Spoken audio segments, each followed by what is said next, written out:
Good day and welcome to a beautiful day here at Klein Constantia. My name is Matt, this is Craig. I'm the winemaker at Klein Constantia and Craig is the farm manager. We're just going to give you a little bit of a history and a bit of a story about what Klein Constantia actually is and where it's coming from. Firstly, Klein Constantia, or the Constantia Valley, was founded in 1685, which is a long time ago if you look at all the other wine regions of the world. When you get Australia, which started a couple of years after that, Napa Valley or the United States was quite a bit after that. Although all these places, they were around, but they weren't making wines as we know them today. So the history goes back 330 odd years. It all started with one great man, Simon van der Stel. He was the governor of the Cape in that time, and he was kind of granted any land to go out and farm. So what he did is he sent out all of his slaves in those days, or his workers. He sent them out to go and survey the land. They kind of went through to False Bay, to Hout Bay, they went across to Stellenbosch side. What they did is they took a whole lot of different soil samples. They tested the soil, and they kind of sent this all back to Europe. And what they did with those soil samples in those days, I really don't know. They could have planted some tomatoes, whatever. What they decided is they came back to Klein Constantia, or to the Constantia Valley, and they said, right, we're going to plant our vineyards right here, or I'm going to make this into my farm, which was awesome. All the places they could have chosen, they picked Constantia, which was special to us. And for what reason? I mean, it's obvious. It's perfect condition to grow vineyards. In those days, Simon van der Stel started off, it was an experimental farm.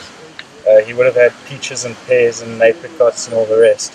But it were the vineyards that kind of turned out the best, so they carried on with that. It only became famous about 50 years later with a guy called Hendrik Klute. He was the guy responsible for making the sweet wine of Constantia, and this is what made Constantia, and this is the reason why we're still here today.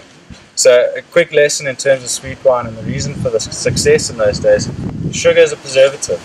The only reason why these barrels made it back to Europe on the ship in good condition is because of the sugar. If you took a normal dry wine, with all the fancy technology that we have these days, they didn't have it.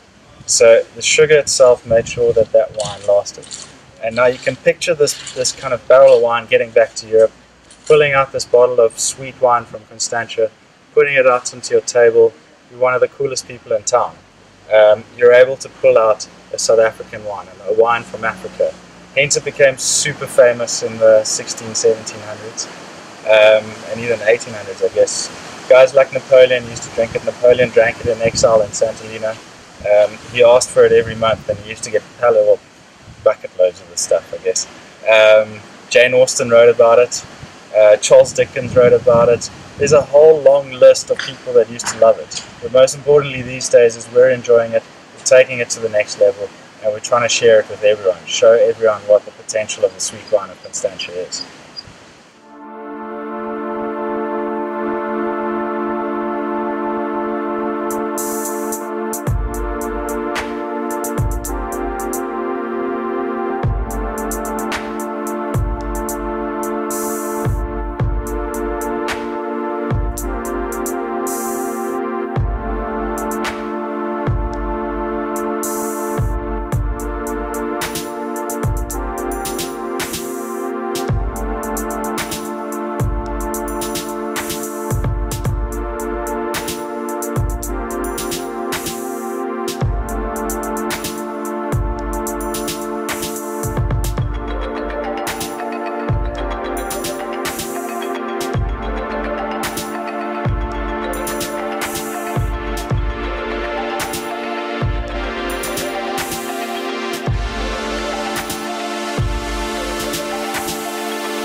Hi, I'm Craig. I'm the farmer in Klein Constantia.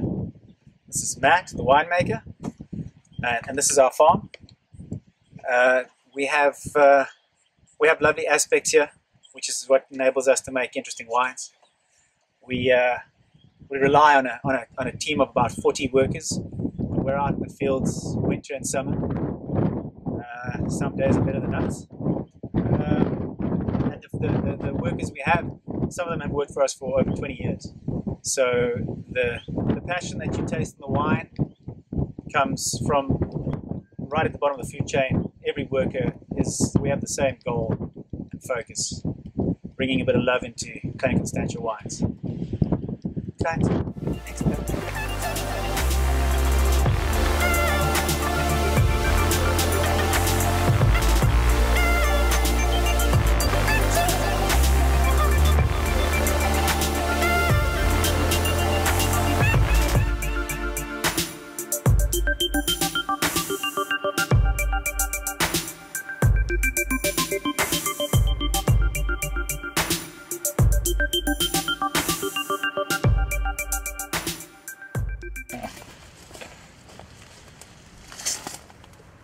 Rightio, so this is just a sneak peek of the Wein Constance 2015.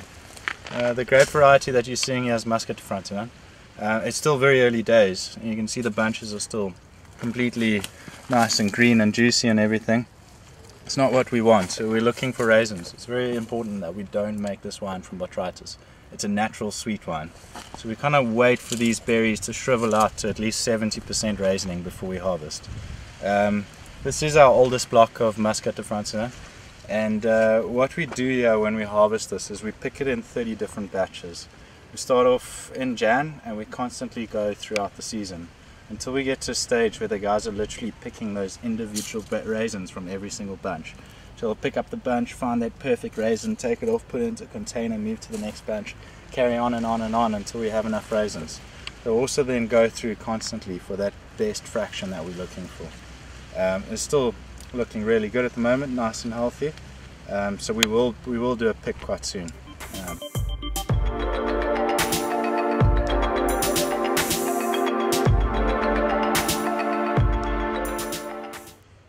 Rightio, well, goodbye and thanks very much for visiting us, and drink lots of wine.